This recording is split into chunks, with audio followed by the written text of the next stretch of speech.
اعوذ باللہ من الشیطان الرجیم، بسم اللہ الرحمن الرحیم۔ سورۃ المائدہ ہم لوگ کر رہے ہیں، جو کہ قرآن مجید کی 5ویں سورہ ہے، اور اس کو بھی ہم نے بس شروع ہی کیا تھا۔ پہلی 2 آیات کل کی تھی، اس میں تھوڑا سا ہماری وضاحت رہ گئی تھی۔ مثلاً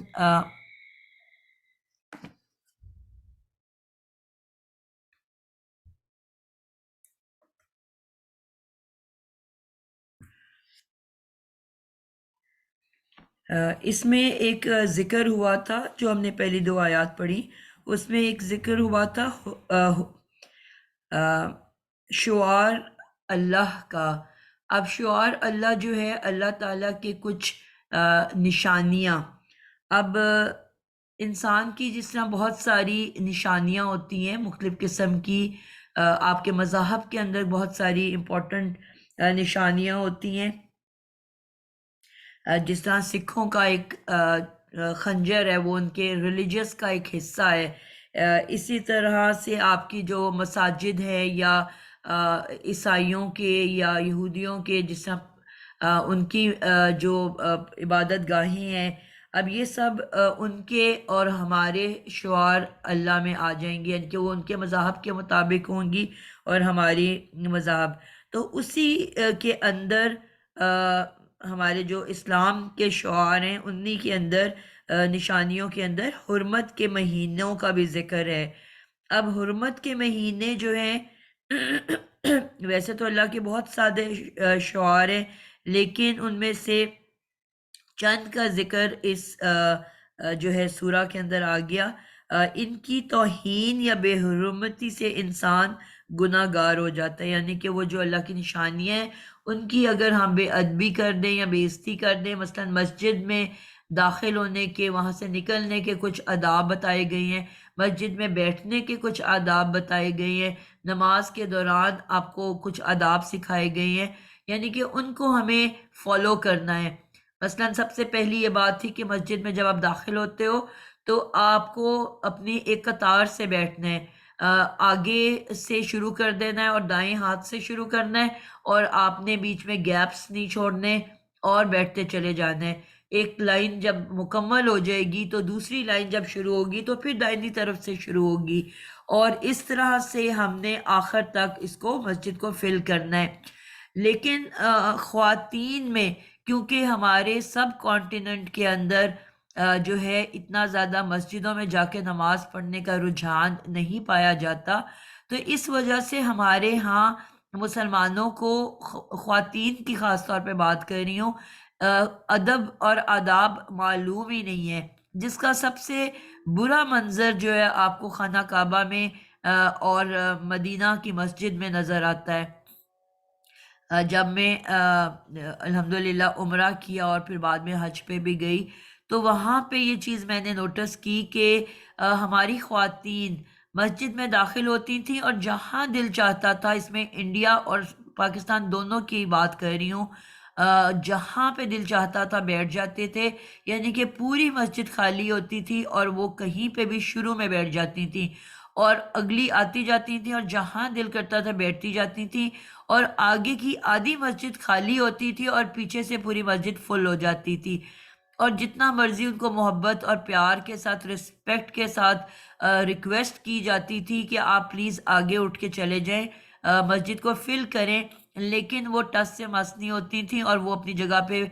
بالکل ڈٹائی کے ساتھ بیٹھی رہتی تھیں، اور ٹانگیں پھیلا کے، پورا ایسے پھیل کے، جگہیں چھوڑ کے، اپنا ارد گرد سامان رکھ کے بیٹھ جاتی تھیں۔ اور اس کا نتیجہ کیا ہوتا تھا کہ آگے پوری مسجد خالی ہوتی تھی اور پیچھے سے فل ہو جاتی تھی، اور لوگ باہر جوتیوں کے اوپر عورتیں نماز پڑھ رہی ہوتی تھیں، اور اسی طرح گیپس۔ اب یہ ملیشیا کی میں نے خواتین کو دیکھا تھا، معلوم ہوتا تھا ان کی کہ وہ جو ہیں مسجد میں جو ہے باجماعت نماز پڑھنے کی عادت ہے ان کو، کیونکہ وہ جگہوں کو فل کرتی تھی۔ ایون جو ہماری لائنز کے درمیان میں گیپ ہوتے تھے، جیسی اللہ اکبر ہوتا تھا ایک عجیب طرح کی موومنٹ شروع ہو جاتی تھی مسجد کے اندر، اور یہ جو بچیاں تھیں، زیادہ تر آپ کو یہ ینگ بچیاں ہیں جو کہ آتی ہیں، حج کرنے، کیونکہ سنا ہے میں نے، مجھے پکا نہیں پتا، کہ یہ لوگ شادی کر کے سب سے پہلے جس سے ہمارا ہنی مون پہ لوگ جاتے ہیں وہ حج پہ آتی ہیں بچیاں، عمرہ حج کرتے ہیں یہ ینگ کپلز، اس لیے وہ زیادہ تر آپ کو ینگ ہی نظر آتے ہیں۔ تو وہ ایک دم جو گیپ سپیسز ہوتی تھی نا لوگوں کے بیچ میں، اس کو فل کرنے لگ جاتی تھی، حالانکہ اللہ اکبر ہو چکا ہوتا تھا۔ تو پچھلی لائن والی آگے، آگے والی اس سے آگے کرتے کرتے ایک عجیب سی موومنٹ شروع ہو جاتی تھی، اور وہ فلنگ شروع کر دیتی تھی گیپس کو، اور اس پہ بعد میں ہماری عورتیں بہت برا بھلا ان کو کہہ رہی ہوتی تھی کہ سکون سے نماز نہیں پڑھنے دیتی، وچ وچ آ کے گھس دیا نے۔ تو یہ وہ والی چیز ہے، یہ وہ آداب ہیں جو ہمیں پتہ ہونے چاہیے، چاہے ہم باجماعت نماز پڑھنے مساجد میں نہیں بھی جاتے، لیکن یہ ایک بیسک جو ٹریننگ کا حصہ ہونا چاہیے کہ یہ لوگوں کو سکھا کے، حالانکہ بڑا ہم سنتے ہیں حج کی تربیت ہوئی، حج کی ٹریننگز ہو رہی ہیں، جانے سے پہلے آپ کے جو گروپ انچارجز ہوتے ہیں وہ آپ لوگوں کو بلا بلا کے ٹریننگز دے رہے ہوتے ہیں، مگر شاید یہ وہ ٹریننگ ہے جس کے بارے میں کوئی بادر نہیں کر رہا ہوتا۔ تو یہ وہ اللہ کے بتائے ہوئے آداب ہیں، اور پھر یہ ہے کہ آپ کو جہاں جگہ ملے وہاں بیٹھ جائیں، ایسا نہیں ہے کہ لوگوں کے اوپر سے پھلانگ پھلانگ کے جائیں، یا جس طرح ہمارے ہاں ہوتا ہے کہ جو وی آئی پیز ہیں ان کے لیے فرنٹ روز چھوڑ دی جاتی ہیں، چاہے وہ 2 گھنٹے لیٹ آئیں، لیکن چاہے وہ عید کی نماز ہے یا کچھ، فرنٹ رو میں آپ کا پرائم منسٹر، پریزیڈنٹ اور جو بڑے بڑے اعلیٰ عہدوں پہ فائز لوگ ہیں ان کو بٹھایا جاتا ہے، اور پھر پیچھے سے باقی لوگ فیلنگ کرتے ہیں۔ اس میں بھی پھر ان کی سیکیورٹی والے ہوتے ہیں جو پیچھے کئی لائن کچھ کافی لائنز کو کور کرتے ہیں تاکہ عام عوام ان تک نہ پہنچ سکے، اور حالانکہ اسلام میں اس کی کوئی بھی اجازت نہیں ہے۔ آج ہمارے کچھ علماء ہیں جو بہت، آپ دیکھو گے کہ کچھ ڈفرینٹ ہولیوں کے اندر اپنا ان کا گیٹ اپ ہوتا ہے جس سے وہ پہچانے جاتے ہیں، لیکن ہم نے اپنے نبی پاک صلی اللہ علیہ وسلم کے بارے میں سنا کہ وہ عام عوام کے درمیان میں اسی طرح بیٹھے ہوتے تھے جس طرح کہ کوئی بھی انسان ہوتا ہے۔ تو جب کوئی باہر سے لوگ آتے تھے، دوسرے شہروں سے یا دوسرے ملکوں سے آپ کی ملاقات کے اوپر آتے تھے، تو وہ پہچان نہیں پاتے تھے کہ اس میں سے نبی پاک صلی اللہ علیہ وسلم کون سے ہیں، اور انہیں باقاعدہ پوچھنا پڑتا تھا لوگوں سے کہ اس میں جو یہ تمام امت کے لوگ بیٹھے ہوئے ہیں، مسلمان بیٹھے ہوئے، اس میں سے ہمارے پیغمبر کون سے ہیں۔ ٹھیک ہے، پھر جب وہ کوئی درس دیتے تھے تو پھر ان کی ایک جگہ بنی ہوئی تھی کہ جس پہ وہ بیٹھ کے درس دیا کرتے تھے، وہ تو ایک نیچرل سی چیز ہے کہ آپ باقیوں کو فیس کر کے آپ نے اپوزٹ بیٹھنا ہوتا ہے، آپ لوگوں کی طرف کمر کر کے نہیں بیٹھتے، تو وہ آپ کی پہچان ہو جاتی ہے، اور آپ کے لیے کوئی مخصوص نشست کا بھی، کوئی جگہ کا بھی انتظام ہوتا ہے۔ تو جو اس کے بارے میں ہم نے سنا کہ ایک درخت تھا کٹا ہوا جس کے تنے کے اوپر بیٹھ کے نبی پاک صلی اللہ علیہ وسلم جو ہے اپنی تبلیغ کیا کرتے تھے، اپنا جس طرح جمعے کا بھی کوئی آپ نے بیان کرنا ہے کوئی بھی وہاں پہ، اور بعد میں ان کے لیے ایک اسپیشل جگہ بنا دی گئی، اور جب وہ جگہ بنی تھی تو وہ درخت کتنا عرصہ تک روتا رہا اس بات پہ کہ اب نبی پاک میرے اوپر نہیں بیٹھتے۔ اس کے بارے میں ہم نے قرآن مجید کے اندر ایک اور سورہ میں بھی پڑھا کہ کچھ پتھروں کے بارے میں بھی ہے کہ وہ بھی ان کے بھی جذبات کا اظہار کیا گیا ہے۔ اس سے ہمیں کیا پتہ چلتا ہے کہ یہ جو ہمیں دیکھنے میں پتھر اور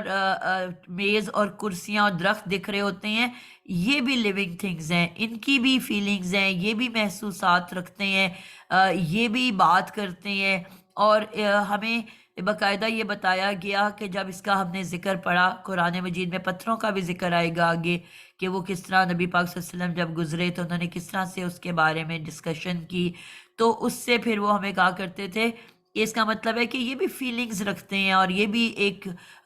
جیتی جاگتی چیزیں ہیں، تو آپ دروازہ بھی بند کرو تو بڑی محبت کے ساتھ، جو پٹخ کر کے ہم غصے میں مارتے ہیں کہ ان کو بھی شاید تکلیف ہوتی ہوگی، اور جب آپ اسی لیے حکم کیا ہوا ہے کہ زمین پہ پیر پٹک پٹک کے مت چلو، بہت محبت کے ساتھ، آہستگی کے ساتھ قدم اٹھاؤ،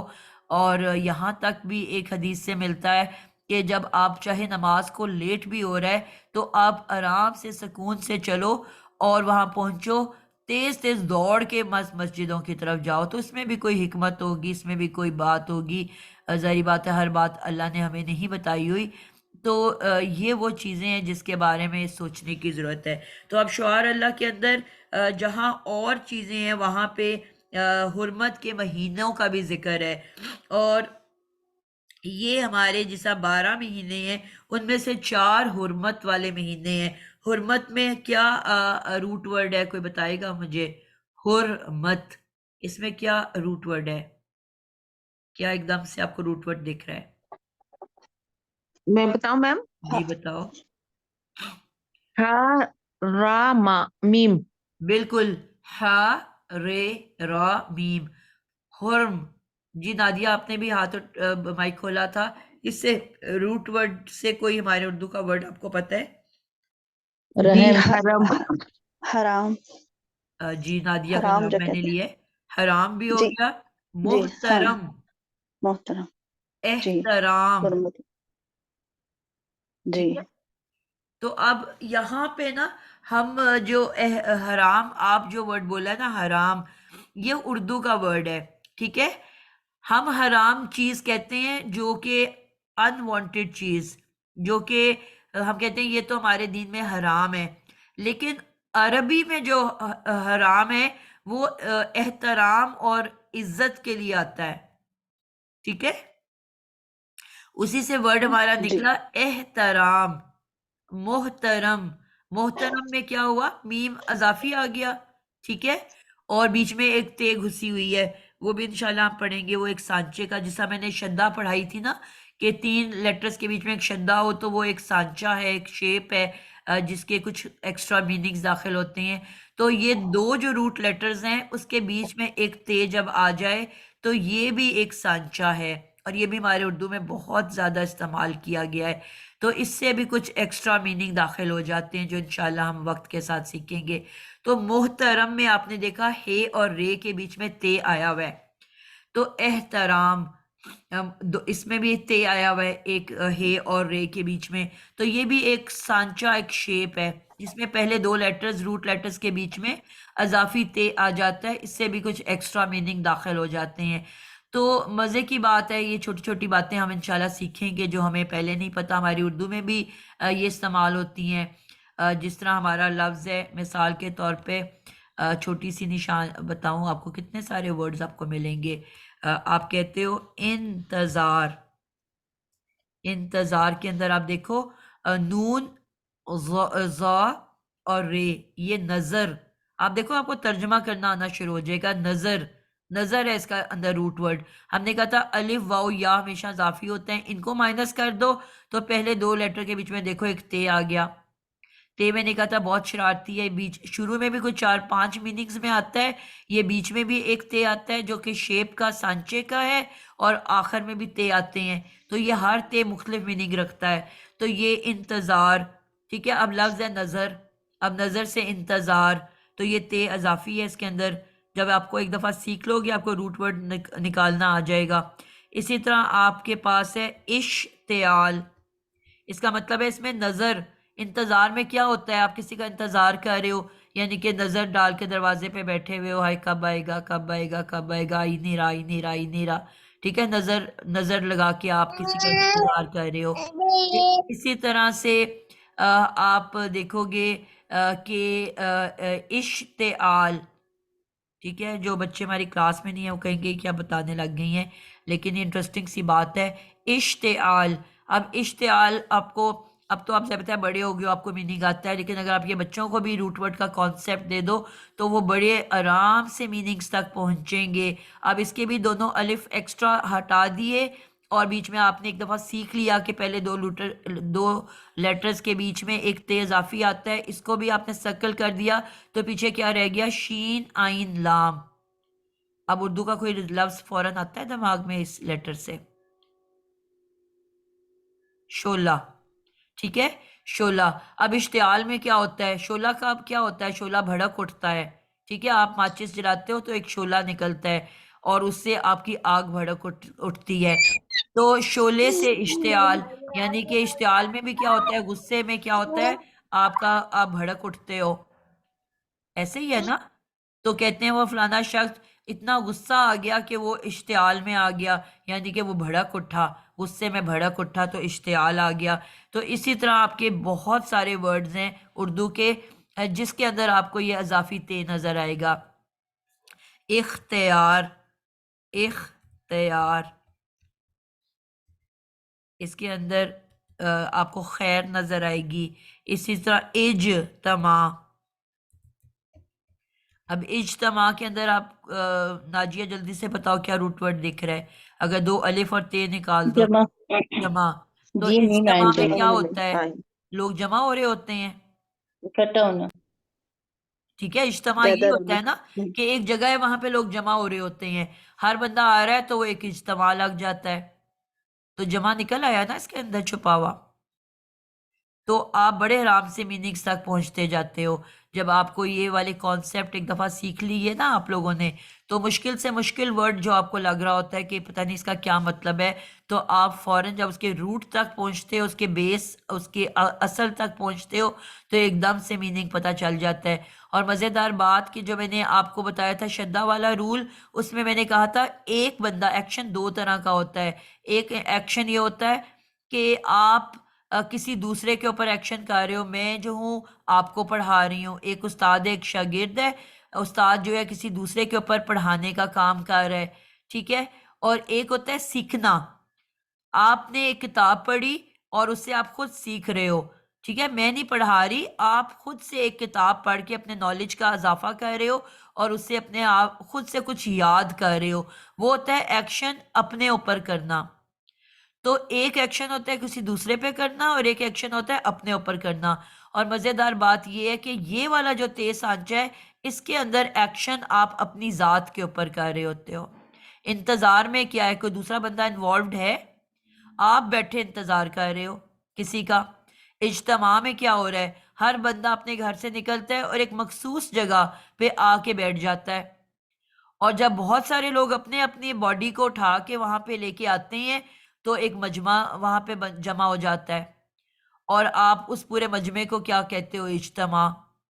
تو ایکشن ہر کسی نے اپنے اوپر کیا، اپنے آپ کو اپنے گھر سے اٹھایا. کوئی مدرسے میں تھا، کوئی اسکول میں تھا، کوئی مسجد میں تھا، اور ایک مقام پہ جہاں پہ جلسے کی بارے میں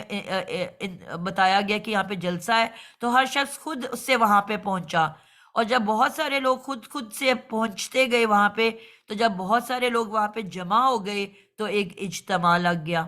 سمجھ آئی؟ تو یہ کتنی انٹرسٹنگ سی باتیں ہیں کہ آپ کو اب آئندہ پتہ ہوگا کہ کام دوسرے پہ ہو رہا ہے کہ اپنے اوپر ہو رہا ہے. شدہ ہوگی تو کام دوسرے پہ کیا جا رہا ہے. اب جب یہ بیچ میں تیز آفی ہوگا تو کام اپنی ذات پہ کیا جا رہا ہے. یہاں پہ آپ کسی دوسرے کے اوپر ایکشن نہیں ہو رہا، آپ اپنے ہی اوپر کوئی ایکشن کر رہے ہو. ٹھیک ہے، تو یہ ایک مزے سی بات تھی جو میں نے کہا میں شیئر کر دوں. اب یہاں پہ 4 مہینے ہیں 12 میں سے جو کہ حرمت والے مہینے ہیں. ایک ہے قعدہ، ذی الحجہ، محرم. اب یہاں پہ محرم آ گیا. اب محرم میں پھر وہی والا ورڈ آ گیا محرم. اب اس کے اندر کیا روٹ ورڈ ہے، محرم، وہی ہیرے میم آ گیا نا یہاں پہ.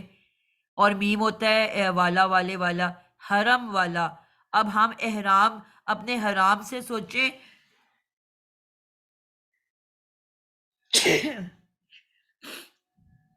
اردو والے حرام سے سوچیں تو ہمیں فوراً لگے گا کہ شاید حرام مہینہ ہے یہ کوئی نا، اس میں کوئی حرام کام ہوتا ہے تو اس لیے یہ حرام مہینہ ہے. حالانکہ عربی کا حرام جو ہے عزت سے اس کا میننگ ہوتا ہے، احترام والا، محترم. تو محرم یعنی کہ حرمت والا مہینہ، عزت والا، احترام والا مہینہ. تو 4 مہینے ایسے ہیں، ویسے تو اللہ کے سارے مہینے بہت خوبصورت مہینے ہیں، لیکن ان 4 مہینے کو زیادہ احترام اور عزت دی گئی تھی. اور اس کے بارے میں یہ حکم تھا کہ اس میں آپ جنگ نہیں کر سکتے. تو ہوتا کیا تھا کہ جیسے یہ 4 مہینے گزرتے تھے، اب جو وہاں پہ مکہ مدینہ میں عرب کے زمانے میں یہ تمام جتنے بھی مذاہب تھے وہ سارے اس مہینے میں احترام کرتے تھے اس مہینوں کا، یعنی کہ تمام کے مذاہب کے اندر اس کا یہ مہینے محترم مانے جاتے تھے، اور اس میں جنگ بندی ہو جاتی تھی۔ آپ کو پتہ ہے یہ بڑے لڑاکی قوم تھی اور ہر وقت آپس میں لڑتے رہتے تھے، لیکن جیسے یہ 4 مہینے ہوتے تھے وہ اپنی تلواریں رکھ دیتے تھے، اور ان 4 مہینوں کے لیے جنگ جو ہے وہ مکمل طور پہ بند کر دی جاتی تھی، اور فوراً جیسے ہی یہ 4 مہینے ختم ہوتے تھے تو فوراً جہاں پہ جنگ رکتی تھی وہاں سے دوبارہ سے آغاز ہو جاتا تھا۔ اسی وجہ سے آپ نے دیکھا کہ محرم کے مہینے کے بارے میں ایک کون سا مہینہ ہے جس کے بارے میں کہا جاتا ہے کہ اس میں بہت زیادہ جو ہے اس مہینے میں بہت زیادہ وہ آپ خیرات کریں اور عبادت کریں، کہ اس میں بہت ہی بیماریاں اور برائیاں ہوتی ہیں اور تکلیفیں ہوتی ہیں۔ وہ کون سا مہینہ ہے؟ ایک مہینہ بہت مشہور ہے اسلامی مہینہ کہ جس کے یہ بارے میں سفر کا سفر سفر کا مہینہ سفر کا رجب مہینہ، سفر کا سفر کا مہینہ۔ تو سفر کا مہینہ سفر کیوں کا مہینہ مشہور ہے؟ سفر کا مہینہ کیوں مشہور ہے کہ اس میں قتل و غارت ہوتے تھے؟ وہ کس مہینے کے بعد آتا ہے؟ اگر کسی کو مہینوں کے نام آتے ہیں تو کس مہینے کے بعد آتا ہے؟ محرم کے محرم کے محرم کے فوراً بعد سفر کا مہینہ محرم آتا کے ہے۔ فوراً بعد تو یہ بیسیکلی یہی وجہ تھی کہ 4 مہینے سکون ہوتا تھا، لوگ جو ہے جنگ بندی ہو جاتی تھی اور جنگیں ختم ہو جاتی تھی تمام مذاہب کے اندر، اور سب اس کی عزت کرتے تھے ان مہینوں کی، اور سفر جیسے ہی شروع ہوتا تھا دوبارہ جنگ کا آغاز ہو جاتا تھا۔ پھر گھر گھر میں جو ہے فوتگیاں ہوتی تھیں، لوگ مسلمان شہید ہوتے تھے، اور یہ تو اسلام آنے سے پہلے سے یہ معاملہ چل رہا تھا، تو گھر گھر میں جنازے اٹھتے تھے اور تکالیف آتی تھیں اور جنگیں، تو اس وجہ سے اس مہینے کو سفر کے مہینے کے ساتھ یہ چیز جوڑ دی گئی تھی کہ یہ دوبارہ سے یعنی کہ نئے سرے سے تکلیف کا مہینہ شروع ہو گیا، دوبارہ سے جنگوں کا آغاز ہو گیا، دوبارہ گھر گھر جنازے آئیں گے، دوبارہ لڑائی جھگڑے شروع ہوں گے۔ تو یہ وجہ تھی جس وجہ سے اس مہینے کے ساتھ اتنے سٹگماز جو ہیں وہ اٹیچ ہو چکے، اور اس دور سے آج تک وہ چلے آ رہے ہیں کہ جی صدقہ کرو۔ حالانکہ جب وہ معاملہ ختم ہو گیا اب تو نہ لوگ ان مہینوں کا کوئی احترام کرتے ہیں، نہ لڑائیاں بند کرتے ہیں۔ کیا ہم ان 4 مہینوں میں آپس میں لڑنا چھوڑ دیتے ہیں؟ کیا ہم آپس میں دشمنیاں بند کر دیتے ہیں؟ کیا ان 4 مہینوں میں ہم جو ہے دنیا بھر میں جنگ بند ہو جاتی ہے؟ کچھ بھی ایسا نہیں ہوتا۔ تو اب وہ جو سٹگماز جو اتنے سالوں سے چلے آ رہے تھے، ہمارے بڑے بوڑھوں نے اپنے بڑوں سے سنا، انہوں نے اپنے بڑوں سے سنا، انہوں نے اپنے بڑوں سے سنا، اور کرتے کرتے یہ معاملہ ہمارے تک پہنچ گیا۔ اب پہلے پارے کے پہلے صفحے پہ لکھا ہوا کہ جی آپ کے بڑے یعنی کہ یہود کو جب نبی پاک صلی اللہ علیہ وسلم پیغام دیتے تھے کسی بات کا کہ یہ چیز اختیار کرو، اس کو چھوڑ دو، تو وہ کہتے تھے کیوں ہمارے بڑے کوئی پاگل تھے جو یہ سب کر رہے تھے؟ ہم ان کے بڑے بوڑھوں کی جو بتائے ہوئے رستے کو کیوں چھوڑ دیں؟ تو آج ہمیں نہیں پتا کہ یہ سب کیوں ہو رہا ہے۔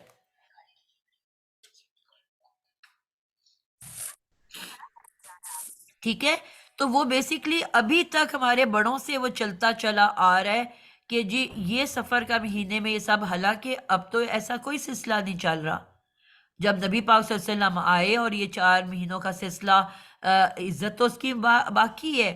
لیکن بعد کے لوگوں نے اس ساری چیز کو چھوڑ دیا۔ اب کے لوگ تو یہ بات پہ عمل نہیں کرتے، تو اب تو ہم ان چیزوں کو ساتھ ریلیٹڈ نہیں ہیں، لیکن کیا ہم اب بھی وہی کچھ کریں گے جو ہمارے بڑے بوڑھے میں بتا کے چلے گئے؟ پھر اللہ تعالیٰ کے الفاظ ہیں قرآن مجید میں کہ اگر تمہارے بڑے کسی بات پہ لا علم تھے اور تم تک علم پہنچ گیا تو کیا پھر ڈٹائی کے ساتھ تم اس کے اوپر اڑے رہو گے؟ تو آج ہمیں یہ بات پتہ چل گئی کہ یہ وجہ کیا تھی۔ عبادت کے تو ہر مہینہ عبادت کا مہینہ ہے، اگر آپ افورڈ کر سکتے ہو ہر مہینے صدقے خیرات کرو، ہر مہینے لوگوں کی مدد کرو، ہر مہینے کھانے کھلاؤ، لیکن کسی ایک مہینے کے ساتھ مخصوص کر دینا، جس طرح اب ہمارا بلیک فرائیڈے کا ان کا کانسیپٹ ہے، ٹھیک ہے، وہ کسی وجہ سے ان کے مذہب میں ایک سلسلہ چلتا آ رہا تھا جو ہیلوئن ان کا بنایا جاتا ہے، اور اس کو بلیک فرائیڈے کہا جاتا ہے. اب ہم نے بھی بلیک فرائیڈیز منانے شروع کر دیے. اب وہ اس بلیک فرائیڈے کے اندر بہت سیلز لگا دیتے ہیں، تو اب ہم نے بھی بلیک فرائیڈے منا کے سیلز لگانی شروع کر دی. تو ان کا تو کوئی ایک غلط قسم کی اس کے ساتھ بات ہے. تو ہمارا تو جمعہ بڑا محترم ہے، احترام والا بھی دن ہے. تو ہم نے بھی اس کو بلیک فرائیڈے کہنا شروع کر دیا. وہ تو اس کو ایک غم کا مہینہ مناتے ہیں، دکھ کا مہینہ دن مناتے ہیں. اس میں ان کے کچھ ایک واقعہ گزرا جس کی وجہ سے وہ اس کو کہتے ہیں بلیک فرائیڈے. تو ہمارا تو ہر جمعہ بہت خوبصورت اور سب سے بہترین دن مانا جاتا ہے، اس میں سب سے زیادہ عبادت کا دن ہے ہمارا. جس طرح سنڈے جو ہے وہ عیسائیوں کا عبادت کا دن ہے، سیٹرڈے جو ہے یہودیوں کا عبادت کا دن ہے، تو مسلمانوں کے لیے اللہ نے جمعے کا دن محترم قرار دیا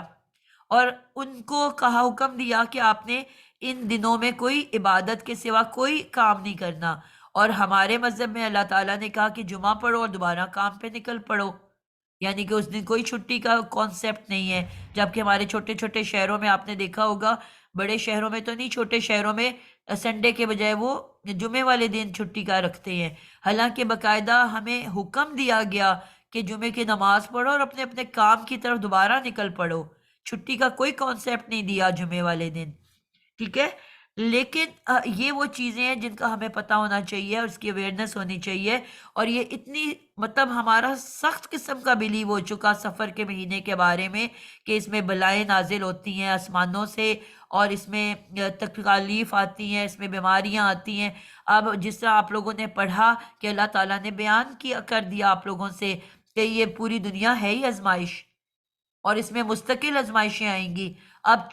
ہر ایک کی زندگی میں مختلف ٹائم پہ آزمائش آ رہی. جن 4 لوگوں کی اس مہینے میں آزمائش آ گئی، انہوں نے بیان کر دیا ہاں واقعی دیکھیں میرے زندگی میں یہ تکلیف آ گئی. اب جس طرح ایک پیر صاحب ہوتے ہیں، ان کا مقبرہ ہوتا ہے، ادھر آپ جاتے ہو تو 4 لوگ بتاتے ہیں کہ جی ہم نے یہاں دعا کی تو ہمارا بچہ ہو گیا. اب وہ باقی 100 لوگوں کو بچہ نہیں ہو رہا، لیکن وہ جو 4 کا ویسی نیچرل بچہ اللہ کے حکم سے ہوا، انہوں نے مشہور کر دیا کہ ہم وہاں گئے تو ہمارا بچہ ہو گیا. اب سب وہاں جانا شروع ہو گیا، ایک سلسلہ بن گیا وہاں پہ جانے کا کہ جی یہاں آنے سے بچہ ہو جاتا ہے. اب یہ بھول گئے کہ وہ تو اللہ کی دین ہے، اللہ نے دیا تھا، اللہ کے حکم سے ہوا تھا. باقی جو 10 جن کا نہیں ہوا وہ کبھی بیان نہیں کریں گے. وہ سمجھیں گے شاید ہم بھی بدقسمت ہیں، ہمیں نہیں ملا، باقی تو ہر کسی کو وہاں مل جاتا ہے. تو اس طرح سے سٹگمز اٹیچ ہونے شروع ہو جاتے ہیں. تو یہ والی بات ہے کہ اس کا آپ کو ذہن میں ہونا چاہیے کہ یہ کیوں ایسا ہوتا تھا. تو پھر کیا ہوا؟ یہی بات یہاں پہ بتائی جا رہی ہے کہ ان مہینوں میں اہل عرب لوٹ مار اور لڑائی وغیرہ سے باز رہتے تھے، اور دور جاہلیت میں پورے عرب کے قبائلی نظام رائج تھا، اور یہ قبیلے آپس میں لڑتے جھگڑتے رہتے تھے. انہوں نے آپس میں یہ طے کیا ہوا تھا کہ ان محترم مہینوں میں کوئی قبیلہ کسی دوسرے قبیلے پر اٹیک نہیں، حملہ نہیں کرے گا، اور دوسرے عرب قبائل ایک دوسرے کو بھی لوٹا کرتے تھے اور تجارتی قافلوں کو بھی لوٹا کرتے تھے. لیکن ان حرمت والے مہینوں میں اس کام سے باز رہتے تھے، اور ان 4 مہینوں میں جو ہے اس وجہ سے حرمت والے مہینے قرار دیے. یہ وجہ تھی کہ ان ایام میں لوگ دور دور سے حج کرنے آتے اور پھر واپس جاتے، اور جب ان کی کوئی مال جو ہے وہ، کیونکہ حج بھی اس کے درمیان میں آ گیا،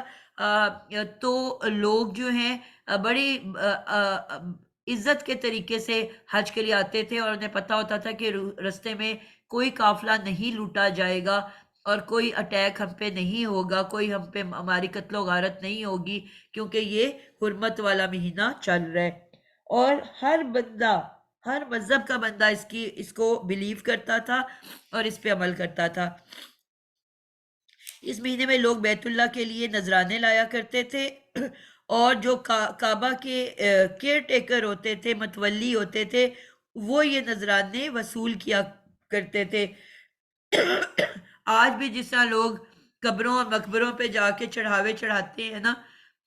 کوئی چادریں چڑھا رہا ہوتا ہے، کوئی پیسے ڈال رہا ہوتا ہے، کوئی مختلف لوگ منتے مانتے، اس طرح اس دور میں خانہ کعبہ کے ساتھ کیا جاتا تھا. اور وہاں پہ لوگ اپنے اپنے علاقے سے کھانے پینے کی چیزیں اور اپنے علاقے سے پھل اور مختلف اشیاء لا کے کعبے کے اوپر اس کا جو کیئر ٹیکر ہوتا تھا اس کو وہ چڑھاوے دیا کرتے تھے۔ آپ کو پتہ ہے کہ حضرت ابراہیم نے جب یہ اپنے بیٹے کے ساتھ مسجد کی تعمیر کی تھی، اس وقت انہوں نے دعا کی تھی کہ ایک تو کہ اللہ اس کو عزت والا جو ہے شہر بنا دیں، یہاں پہ لوگوں کی عزت اور امن والا شہر بنا دیں، اور یہاں پہ رزق کی فراوانی ہو۔ تو اب آپ دیکھو کہ پوری دنیا سے لوگ حج کرنے جاتے تھے، اور پھر اللہ نے حج پہ تجارت بھی جو ہے وہ کہا تھا کہ تجارت بھی آپ کے لیے جائز ہے، یعنی کہ اگر آپ کے پاس خرچہ نہیں ہے تو آپ وہاں سے آنے کا خرچہ جمع کر کے آپ وہاں پہ پہنچ جائیں اور اپنا جو ساتھ سامان لایا ہوا ہے وہ وہاں پہ بیچ دیں، اور آپ پھر واپسی کا اور حج کا وہاں سے اپنا سلسلہ کر لیں۔ تو یہ بھی جائز قرار دیا گیا تھا۔ تو اس سے لوگ اپنے اپنے علاقے کا کپڑا، اپنے علاقے کی جوتیاں، اپنے علاقے کا ہر طرح کا استعمال کا سامان اور پھل اور وہ لایا کرتے تھے، تو پوری دنیا کی چیزیں وہاں پہ پہنچ جایا کرتی تھیں۔ تو یہ بھی اللہ تعالیٰ کا ایک طریقہ تھا، اس مہینے میں وہاں پہ تمام دنیا کا سامان آ جایا کرتا تھا، لیکن یہ بالکل گارنٹی ہوتی تھی کہ رستے میں کوئی ان کو نہیں لوٹے گا، اور یہ ایک بہترین طریقے پہ اپنا اس سلسلے کو لے کے چلیں گے۔ اس مہینے میں لوگ بیت اللہ کے لیے نذرانے لایا کرتے اور یہ قبول نذرانہ وصول کرتے تھے کیئر ٹیکرز۔ اگر دیکھا جائے تو یہ سب کچھ کعبہ شریف کی اعزاز کی وجہ سے تھا، اور جو کیئر ٹیکر ہوتا تھا کعبے کا کی وجہ سے کئی قسم کی سیاسی، معاشی اور معاشرتی فائدے اٹھا رہے تھے، اور قریش مکہ کے قافلے تو سارا سارا سال بے خوف و خطر سفر کر سکتے تھے، ان کی طرف کوئی آنکھ اٹھا کر نہیں دیکھتا تھا۔ یعنی کہ قریش مکہ جو قبیلہ تھا یہ تھے جو کیئر ٹیکر تھے کعبہ کے۔ تو کیونکہ لوگوں نے سال میں جب کعبے حج کے لیے آتے تھے تو ان کو وہ تمام یہ کیئر ٹیکر کو اس لیے پوری دنیا میں بہت محترم مانا جاتا تھا، عزت کی نگاہ سے دیکھا جاتا تھا، اور یہ وہ واحد قبیلہ تھا کہ جس کے اوپر اگر کوئی لوٹنے کے لیے آتا بھی تھا تو ان کو پہچان کے کہ قریش قبیلے کے لوگ ہیں، فوراً وہاں سے پلٹ جاتے تھے، اور ان کو کوئی نہ کوئی لوٹ مار ان سے کرتا تھا، نہ ہی کوئی ان کو ان کے اوپر کسی قسم کا حملہ کرتا تھا، اور نہ ان کو قتل کرتا تھا۔ آپ کو یاد ہوگا کہ ایک ہم نے سورہ پڑھی ہے کہ جس کے اندر یہ پتہ چلا تھا کہ کوئی کعبہ پہ حملہ کرنے آیا تھا تو اس کا کیا حشر ہوا۔ کون بتائے گا وہ کون سی سورہ ہے جس کے اندر یہ ذکر ہے؟ کہ سورہ فیل۔ سورۃ الفیل۔ تو آپ نے دیکھا کہ اس موقع کے اوپر اتنی بڑی فوج آئی جس نے کہ کعبہ کے اوپر حملہ کرنے کا پلان بنایا تھا، اور ان کے ساتھ باقاعدہ بڑے بڑے ہاتھی تھے، اور یہ وہ ہاتھی تھے کہ جو اس سائڈ کے علاقے کے لوگوں نے کبھی دیکھے بھی نہیں تھے، یعنی کہ ان کے لیے ایک بہت ہی ایک عجیب مخلوق تھی، اتنا بڑا ایک جانور جس کی اتنی لمبی ناک، یعنی کہ جو یہاں پہ گھوڑے یا گدھے یا خچر یا اونٹ جو تھے اس سے تو بالکل ایک مختلف یہ جانور ہے، اور یہ وہاں پہ پایا نہیں جاتا، جنگلوں میں ہوتا ہے۔ تو ادھر کے علاقے کے لیے یہ بالکل ایک عجیب مخلوق تھی، اتنی خوفناک، یعنی کہ اگر وہ وہاں پہنچ جاتے تو وہ تو ویسی تباہی مچا دیتے اور لوگ خوف کے مارے وہاں سے دوڑ پڑتے۔ لیکن اللہ تعالیٰ نے، ہم سب نے یہ سورۃ الفیل پڑھی ہوئی ہے، کیا معاملہ کیا تھا کہ چھوٹے چھوٹے پرندوں کے ذریعے، چھوٹی چھوٹی کنکریوں کے ذریعے اللہ تعالیٰ نے ان کو اس طرح کر دیا تباہ، جس طرح کہ کھایا ہوا بھس، باقاعدہ لفظ استعمال ہوا ہے کہ اس طرح ان کو چورا چورا کر دیا جس طرح کھایا ہوا بھس، یعنی کہ ایک گائے ہے جب وہ اپنے منہ میں کوئی ڈالتی ہے اور پھر اس کو چباتی ہے، تو چبا چبا کے جب ہم اپنے منہ میں نوالا ڈالتے ہیں، جب اس کو ہم خوب چباتے ہیں تو وہ کس طرح سے ہو جاتا ہے، بالکل ایک ملائم، وہ اس طرح سے ہو جاتا ہے، چورا چورا ہو جاتا ہے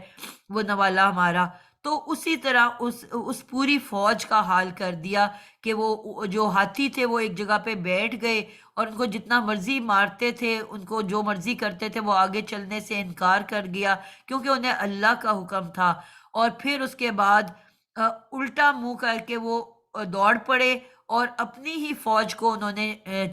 جو ہے چکنا چور کر دیا جب ان کے اوپر پتھر نازل ہونے شروع ہوئے. اور اللہ تعالیٰ نے نشانی کے طور پہ یہ کیا کہ وہ ہاتھی تمام زندہ رہے اور تمام فوج ختم ہو گئی. یعنی کہ وہی پتھر جب ان ہاتھیوں پہ گرتا تو ان کو کچھ نہ کرتا، اور لیکن جب وہ ان لوگوں پہ گرتا تو ان کو مار دیتا. اگر آپ اس سورہ کو دوبارہ پڑھو گے اور اس میں باقاعدہ الفاظ ہیں کہ نشان لگے ہوئے پتھر آ رہے تھے. یعنی اللہ تعالیٰ نے ہر پتھر پہ ہر اس فوج کے بندے کا نام لکھا ہوا تھا،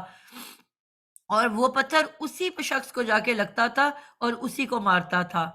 یعنی کہ نشان شدہ پتھر مارے گئے. اس کا مراد کیا تھی کہ جس پتھر نے جس بندے کو مارنا تھا وہ ایگزیکٹ اسی کو جا کے ٹکرایا.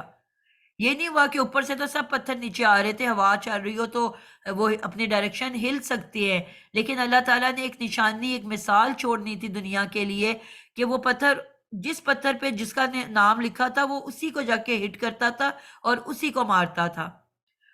تو یہ ایک اللہ کا معجزہ تھا. تو یہاں پہ آپ دیکھو کہ اس واقعے کے بعد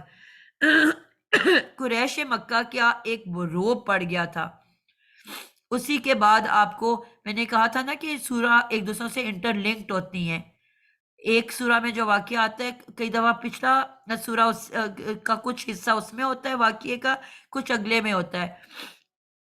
تو یہاں پہ اس کے بعد جو ہم نے ایک اور سورہ پڑھی تھی اس میں اس کا ذکر ہے کہ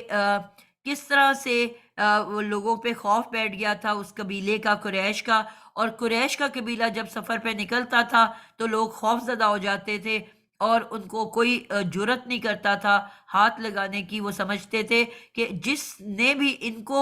تکلیف پہنچائی ان کا پورا وہ جو لوگ ہیں وہ اسی طرح سے پھر پرندے آ کے ہمیں جو ہے تباہ و برباد کر دیں گے اور ہم زندہ نہیں بچیں گے. تو ایک ان کا رعب پڑ گیا تھا پورے علاقے میں، اور وہ ذکر اس واقعے کا دور دور تک پھیل گیا اور پوری دنیا میں اس واقعے کا ذکر پھیلا. اور اس خاص جو یہ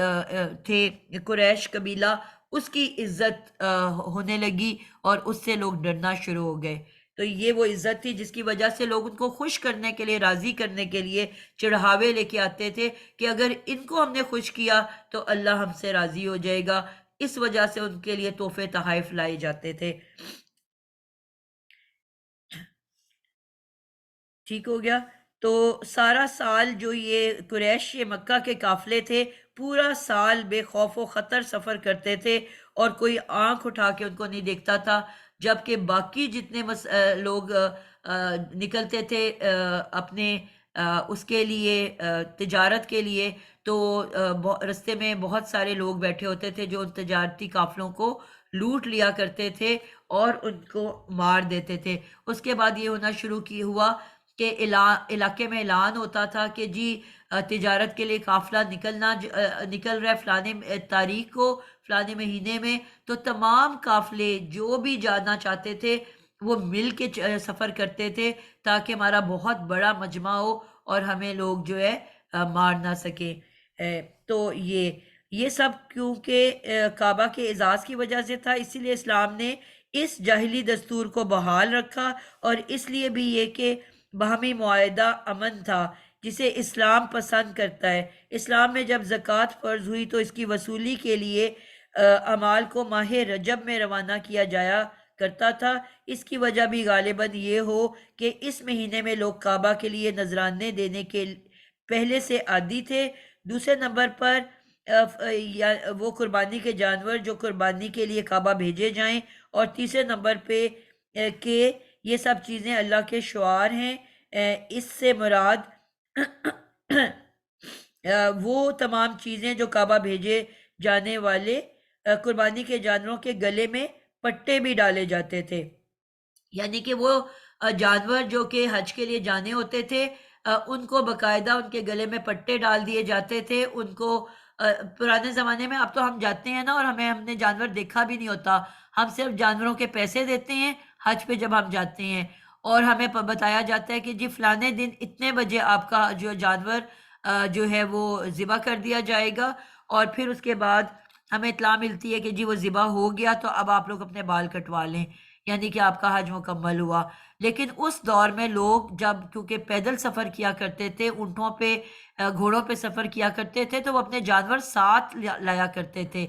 یعنی کہ پورا ریوڑ جو ہوتا تھا، جتنے لوگ حج پہ جاتے تھے ان کا پورا ریوڑ ساتھ سفر کرتا تھا، اور وہ پہلے سے اس جانور کو خرید لیتے تھے اور اس کے گلے میں پٹا ڈال دیتے تھے اور جب وہ چرنے کے لیے علاقے میں پھر رہے ہوتے تھے تو سب کو پتا ہوتا تھا کہ اس جانور کو ہاتھ نہیں لگانا، یہ حج کے لیے تیار ہو رہا ہے، اور اس کو کوئی بھی چوری کرنے کی بھی جرت نہیں کرتا تھا، پتہ ہونے کی وجہ سے کہ یہ حج کا جانور ہے، اور وہ پورا سال جو ہے کھلے پھرتے تھے اور ان کو ذبح نہیں کیا جاتا تھا، اور وہ پھر بعد میں وہ حج پہ ساتھ خوب ان کو پال کے موٹا تازہ کر کے پھر ان کو حج پہ اپنے ساتھ لے جایا جاتا تھا، تاکہ اللہ ہمارے اس جانور سے راضی ہو جائے۔ آج بھی اکثر لوگ آپ نے دیکھا ہے کہ ایک چھوٹی سی بکری یا بکرا لے لیتے ہیں اور جانور لے لیتے ہیں چھوٹا بچہ، اور وہاں پہ اس کو پال کے خوب موٹا تازہ کرتے ہیں، اور پھر جو ہے قربانی کے مہینے میں اس کو قربان کیا جاتا ہے، اس سے خوب محبت پیدا کر کے، اور کیونکہ ہم سب جانتے ہیں کہ یہ کس کی پہچان ہے، یہ حضرت ابراہیم علیہ السلام جو اپنے بیٹے کو ذبح کرنے کے لیے تیار ہو گئے تھے، اپنے بیٹے کو ذبح کرنے کے لیے انہوں نے چھری پھیری تھی، تو اللہ تعالیٰ نے ان کے بیٹے کو وہاں سے ہٹا کے اس کی جگہ یہ جانور رکھ دیا، اور اسی کی یاد میں آج بھی حج پہ جو ہے یہ قربانی دی جاتی ہے، اس واقعے کو یاد کرنے کے لیے۔ لیکن آج ہم کو شاید یہ ذہن میں بھی نہیں آتا کہ یہ قربانی کیوں دی جا رہی ہے اور اس کا مقصد کیا ہے، اور جو ہے ہم لوگ کو پتہ بھی نہیں ہوتا، دیکھتے بھی نہیں، تو اس زمانے میں پھر وہ اپنے ہاتھ سے خود ذبح کیا کرتے تھے اس جانور کو، ٹھیک ہے، تو وہ پٹا جو ڈالا جاتا تھا، تو یہ نشانیوں میں سے ایک نشانی ہے، کیونکہ یہاں نشانیوں کا ذکر ہو رہا ہے، تو یہ بھی ایک نشانی ہوتی تھی۔ اسلام جو ہے وہ امن پسند ہے۔ اسلام میں جب زکوٰۃ فرض ہوئی تو اس کی وصولی کے لیے رجب کے مہینے میں روانہ کیا جاتا تھا کہ آپ زکوٰۃ جو ہے یہ اکٹھی کریں۔ تو یہ سب شعار اللہ کے اندر یہ ساری چیزیں ہیں۔ سیدہ عائشہ رضی اللہ فرماتی ہیں کہ میں نے رسول اللہ صلی اللہ علیہ وسلم کی قربانی کے اونٹوں کے بٹے یعنی کہ ہاتھ سے بنائے، پھر آپ صلی اللہ علیہ وسلم نے وہ پٹے اونٹوں کے گلے میں ڈال دیے اور ان کے کوہانوں سے خون نکالا، یعنی کہ ایک ہلکا سا نشانی کے طور پہ کہ یہ اس کے لیے ذبح کے لیے، کعبہ کے لیے، حج کے لیے، پھر انہیں بیت اللہ روانہ کر دیا۔ سیدنا زویب کہتے ہیں کہ نبی اکرم صلی اللہ علیہ وسلم میرے ساتھ قربانی کے اونٹ بھیجتے اور فرماتے کہ اگر ان میں سے کوئی اونٹ چل نہ سکے اور اس کے مرنے کا خطرہ ہو تو اسے ذبح کر دو، پھر اپنی جوتی اس کے خون میں آلودہ کر کے اس کے پہلو میں مارو، پھر اسے نہ تم کھاؤ اور نہ تمہاری کوئی ساتھی کھائے۔ ٹھیک ہے، یہ کیا اب ایک نئی بات میرے لیے بھی ہے، میں بھی پہلی مرتبہ پڑھ رہی ہوں کہ اگر جو ایک دفعہ حج کے نام پہ ہو گیا جانور، اور اگر وہ بیمار ہو کہ آپ کو یہ یقین ہو جائے کہ یہ اب مر جائے گا، یہ سفر مکمل نہیں کر سکے گا، تو اب کیا کہا ہے کہ اسے ذبح کر دو، یعنی کہ اس کو ذبح کر دو، پھر اپنی جوتی اس کے خون میں آلودہ کر کے اس کے پہلو میں مارو، پھر اسے نہ تم کھاؤ اور نہ تمہارا کوئی ساتھی کھائے۔ ترمذی نے یہ اضافہ کیا کہ دوسرے لوگ ایسے ذبح شدہ قربانی کے جانور کا گوشت کھا سکتے ہیں، یعنی کہ اب اس میں وضاحت کیا ہو گئی ایک اور حدیث کے ذریعے کہ جو حاجی ہے، جو حج کی نیت سے روانہ ہوا ہے، وہ اس جانور کو نہیں کھا سکتا، اور ذبح اس لیے کروایا گیا کہ کوئی اور اس کو کھا سکتا ہے، یعنی کہ جو حاجی نہیں ہے کوئی مسافر وہاں سے گزر رہا ہے وہ اس کو کھا سکتا ہے، اسی وجہ سے اس کو ذبح کروایا گیا کہ حلال ہو جائے، یعنی کہ اب وہ بیمار اس کی، اور یہ بیماری کوئی اس طرح کی بیماری نہیں ہے کہ کوئی ایک بیماری والا جانور ہے اور اب اس کو کوئی اور کھا لے، یعنی کہ وہ اس کی ٹانگیں جو ہیں اس میں کوئی تکلیف ہو گئی ہے اور اب وہ سفر کے قابل نہیں رہا، اب وہ چل نہیں سکتا، تو اب آپ اس کو اٹھا کے گود میں تو نہیں لے کے جا سکتے، تو ایسے جانور کے لیے یہ حکم ہوا کہ اس کو ذبح کر دو، لیکن جو حاجی ہے وہ اس کو نہیں کھائے گا، جو حج کی نیت سے جا رہے، باقی جو بھی لوگ ہیں جو وہاں سے گزر رہے ہیں، مسافر ہیں، وہ اس کو کھا سکتے ہیں۔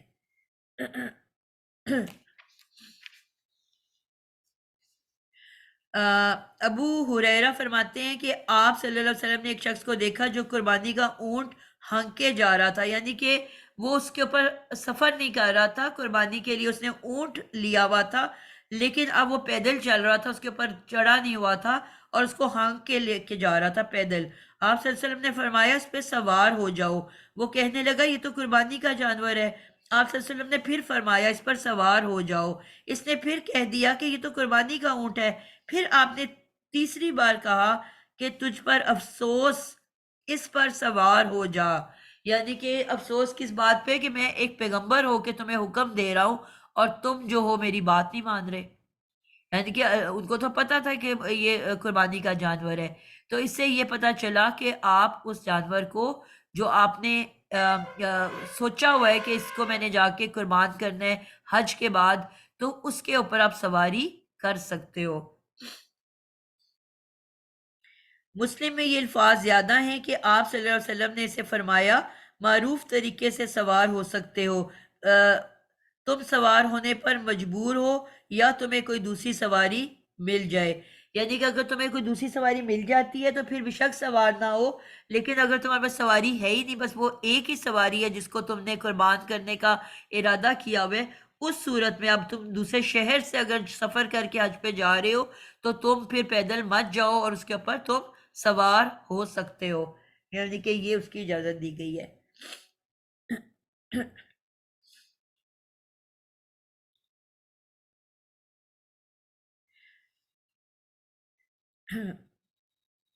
ٹھیک ہو گیا۔ کفار مکہ نے مسلمانوں کو حج و عمرہ اور طواف کعبہ سے روک دیا تھا اور یہ رکاوٹ فتح مکہ تک بدستور قائم رہی، یعنی کہ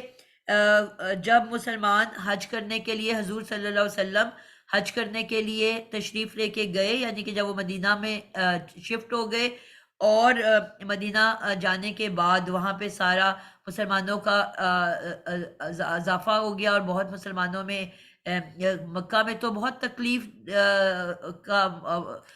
وقت گزارا تھا، چند مسلمان تھے اور وہ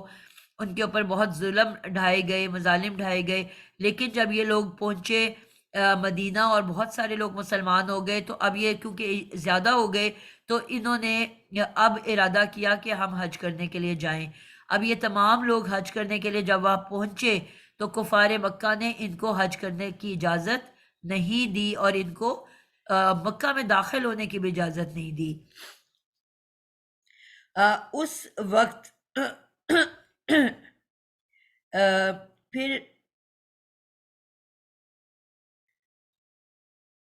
پھر جب کافروں اور مسلمانوں میں کوئی جنگ چھڑتی تو کافر قبیلے کافروں ہی کا ساتھ دیتے تھے، اور حدیبیہ کے موقع پر ان تمام شعار اللہ کی توہین کی تھی جس کا اس آیت میں ذکر ہوا ہے۔ انہوں نے بیت اللہ یہ جو ہم نے آیت پڑھی تھی نا، یہ میں اس کے ڈیٹیل بتا رہی ہوں کہ اللہ کی رضا اور اس کے فضل کی تلاشی میں بیت اللہ کے حج کے قصد سے جا رہے ہوں، اور جب تم احرام کھول دو تو شکار کر سکتے ہو، اور دیکھو اگر کسی قوم نے تمہیں مسجد حرام سے روک دیا ہو، ٹھیک ہے، یہاں پہ یہ آیت تھی اس کی میں وضاحت کر رہی ہوں، تو اس کی دشمنی تمہیں ناروا زیادتی پر مشتعل نہ کر دے، نیز نیکی اور خدا ترسی کے کاموں میں ایک دوسروں سے تعاون کرو اور گناہ اور سرکشی کے کاموں میں نہ کرو، اور اللہ سے ڈرتے رہو کیونکہ اللہ تعالیٰ کا عذاب بہت سخت ہے۔ اسی کی وضاحت یہاں پہ کی جا رہی ہے کہ جب کعبہ میں داخل ہونے سے ان کو روکا گیا تو جو کچھ آپ کو پتہ ہے جوان جو مسلمان بچے تھے، لڑکے تھے، وہ آپ کو پتہ ہے تھوڑے سے جذباتی ہوتے ہیں، تو وہ غصے میں آ گئے اور انہوں نے اپنی اپنی تلواریں نکال لی اور انہوں نے کہا کہ اب ہم ان سے جنگ کریں گے۔ تو نبی پاک صلی اللہ علیہ وسلم نے ان کو روک دیا، جس پہ وہ تھوڑے سے بہت غصے میں بھی رہے کہ کیوں ہمیں جنگ نہیں کرنے دی، یعنی کہ ہم جنگ کر سکتے ہیں تو ہمیں کیوں نہیں جنگ کرنے دی جا رہی۔ لیکن اللہ تعالیٰ جو حکمت ہے نبی پاک جانتے تھے جو کہ وہ نہیں جانتے تھے، اس لیے انہوں نے روک لیا۔ اور اس کے بعد حدیبیہ کے موقع پر آپ کو یاد ہے کہ ایک صلح نامہ وہاں پہ قائم ہوا تھا، صلح حدیبیہ کے نام سے، یہ ہم اپنی اسلامیات کی کتابوں میں بچپن میں پڑھتے رہے ہیں کہ اس وقت وہ واپس چلے گئے، لیکن کچھ ایک کانٹریکٹ ان کے ساتھ کر گئے جس میں بہت ساری چیزیں تھیں جو کہ اس وقت تو ان کو لگ رہا تھا کہ یہ بہت برا فیصلہ نبی پاک صلی اللہ علیہ وسلم کر رہے ہیں، یعنی کہ جو مسلمان تھے وہ بھی بہت طیش میں آ گئے تھے اور وہ جنگ کرنا چاہتے تھے، انہوں نے جنگ سے بھی روک دیا، اور انہوں نے کہا ہم زبردستی حج کریں گے، انہوں نے اس سے بھی روک دیا۔ اور ایک اب پورا تیاری کے ساتھ احرام باندھ کے اتنے جانوروں کو ساتھ لے کے اتنا لمبا سفر کر کے پہنچے ہو اور اتنے آپ ضائبت جذباتی ایموشنل ہو حج کے لیے، اور پھر آپ کو حج نہ کیا کرنے دیا جائے تو آپ سوچو آپ کا کیا فیلنگز ہوں گی اس وقت۔ تو اس چیز سے، لیکن وہ جو صلح نامہ آپ کی ہوئی تھی، اس طرح کے بھی واقعے ہوئے، انہوں نے ڈیلز کر لی کہ اگر یہاں سے کوئی مسلمان مکہ میں جو رہ گئے تھے کوئی بھاگ کے آپ کے پاس آئے گا تو آپ اس کو ہمیں واپس کر دو گے، یعنی کہ اس مسلمان کو ہمیں واپس کر دو گے، لیکن ہمارا جو بھاگ کے آئے گا ہم واپس نہیں کریں گے۔ اس قسم کے بھی اس میں قاعدے تھے جس پہ بہت مسلمان غصے میں آئے کہ یہ کس طرح کے ڈیلز کر رہے ہیں نبی پاک صلی اللہ علیہ وسلم۔ لیکن پھر ہم سب واقعہ پڑھ چکے اور اس کی ڈیٹیلز ہم سب جانتے ہیں کہ اس کے بعد میں بہت فوائد نکلے تھے، یعنی کہ وہ جو ڈیل اس وقت لوگ مسلمانوں کو سمجھ میں نہیں آ رہی تھی، اس کے بہت دور تک اس کے پازیٹیو ریزلٹس آئے تھے۔ اور یہ ساری چیزیں ہم بچپن میں پڑھتے تھے کہ جی کیا فائدے ہوئے تھے، وہ آپ کو ذہن میں ہوں گے، اگر نہیں ہیں تو پھر ان کو آپ دوبارہ سے پڑھ سکتے ہو۔ تو یہ ساری چیزیں جو ہیں اس کے اندر فائدے رکھے ہوئے تھے۔ تو کافر قبیلے جو مسلمانوں کے دل میں خیال آ سکتا تھا کہ جو کافر قبیلے کافروں کی شکل میں حج اور عمرے کرنے جاتے ہیں اور مسلمانوں کے پاس سے گزرتے ہیں، وہ بھی مشتعل ہو کر ان کو حج عمرے سے روک دیں اور ان کے مال اسباب لوٹ لیں۔ اللہ تعالیٰ نے یہ آیت نازل فرما کر ایسے خیالات سے منع فرما دیا، یعنی کہ غصے میں آ کے کچھ لوگوں کے دل میں یہ خیال ابھرا کہ پوری دنیا سے لوگ حج کرنے آتے ہیں کہ اب مدینہ سے جب کوئی بھی حاجی گزرا کرے گا، کیونکہ پوری دنیا سے لوگ حج کرنے آتے ہیں، تو ہم ان کو مار دیا کریں گے اور ان کا مال لوٹ لیا کریں گے۔ تو اللہ تعالیٰ نے یہ معاملہ ہونے سے پہلے ہی یہ وحی کے ذریعے یہ آیت نازل کر دی کہ دیکھو اگر کسی قوم نے تمہیں مسجد حرام سے روک دیا ہو تو اس کی دشمنی تم ناروا زیادتی پر مشتعل نہ کر دے۔ ابھی میں نے مشتعل کا ورڈ یا اشتعال کا ورڈ لکھوایا تھا نا، تو اب یہ مشتعل آ گیا۔ اس میں بھی آپ دیکھو مشتعل کا ورڈ جو ہے میم اضافی ہم نے پڑھا، اسم کی نشانی والا والے والی کے لیے ہوتا ہے، اس کے بعد شین تے عین لام، اس میں بھی آپ دیکھو شین عین لام شولہ، یہ روٹ ورڈ ہے اور تے اس کے اندر ایکسٹرا چھپا ہوا ہے۔ اور مشتعل میں نے آپ کو کیا کہا کہ اس کا مطلب کیا ہوتا ہے کہ اپنے اوپر کام کرنا، کسی دوسرے پہ نہیں کام کرنا، اپنے اوپر کام کرنا۔ تو مشتعل ہونے والا، بھڑکنے والا، یعنی کہ آپ غصے میں نہ آ جانا۔ مطلب کیا ہوا کہ آپ کسی نے کفار نے آپ کے اوپر ظلم کیا تو آپ کسی اور قبیلے کے لوگ وہاں سے گزر رہے ہیں تو تم مشتعل نہ ہو جانا، اپنے آپ کو قابو میں رکھنا، یعنی کہ آپ اپنے اندر غصہ کرو گے نا اور غصے میں خود آ جاؤ گے، خود شعلہ آپ کے اندر بھڑکے گا غصے کا اور آپ غصے میں آ کے کوئی ناجائز عمل نہ کر لینا۔ یہ اللہ کا حکم فوراً اوپر سے وحی کی صورت میں نازل ہو گیا، ٹھیک ہے، یہ اس واقعے سے ریلیٹ کر رہے ہیں۔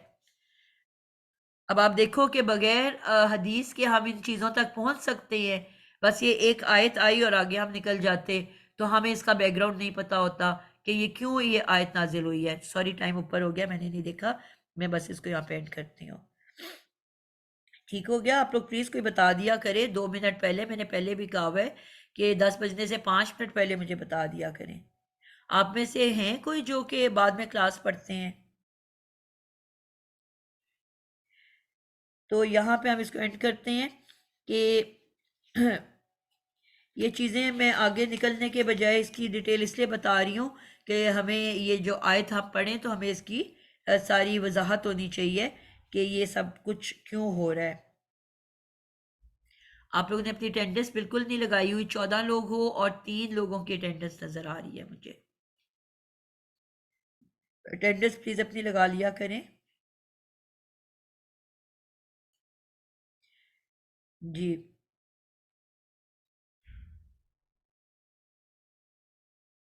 اور یہ آخری لائن ہم پڑھ لیتے ہیں، خدا ترسی کے کاموں میں ایک دوسروں کا تعاون کیا کرو. ٹھیک ہے، اس کی بھی ہم وضاحت اگلی کلاس میں کر لیں گے. لیکن سرکشی کے کاموں میں ایک دوسروں کی مدد نہ کرو. صرف یہ سوچ کے کہ یہ میرا بھائی ہے یا بہن ہے، وہ کسی کو قتل کرنے جا رہا ہے تو آپ ساتھ شامل ہو جاؤ. اگر کسی کے خلاف جھوٹی گواہی دینے جا رہا ہے تو آپ ساتھ شامل ہو جاؤ. کسی کے ساتھ وہ لڑنے جھگڑنے جا رہا ہے تو صرف اس لیے، دشمنی تو اس کی ہے لیکن صرف اس لیے کہ آپ کا بھائی یا کزن ہے یا آپ کا دوست ہے تو آپ لڑنے ساتھ چلے جاؤ. اس چیز سے منع کیا کہ سرکشی کے کاموں میں ساتھ نہ دو، تعاون نہ کرو. لیکن اگر کوئی نیکی کا کام کر رہا ہے، مثلا کوئی مسجد بنا رہا ہے، مثلا کوئی مدرسہ بنا رہا ہے، مثلا کوئی بھی کسی کی بھی قسم کی کسی کی شادی ہو رہی ہے اس کے میں کوئی کام کر رہا ہے، اس میں ضرور تعاون کرو. یعنی کہ ایک بندے کے لیے ایک عمل کرنا مشکل ہے، لیکن 20 یا 30 یا 40 یا 50 مل جائیں تو آپ بہت آسانی کے ساتھ کسی ایک شخص کی مدد کر سکتے ہو، اس کے لیے بہتر معاملہ کر سکتے ہو. تو اس میں آپ ایک دوسروں کا تعاون کرو، لیکن برائی کے معاملے میں آپ نے ایک دوسروں کا تعاون نہیں کرنا. ٹھیک ہے، تو یہاں پہ اس کو ہم اینڈ کرتے ہیں. جی کوئی بات کرنا چاہے گا؟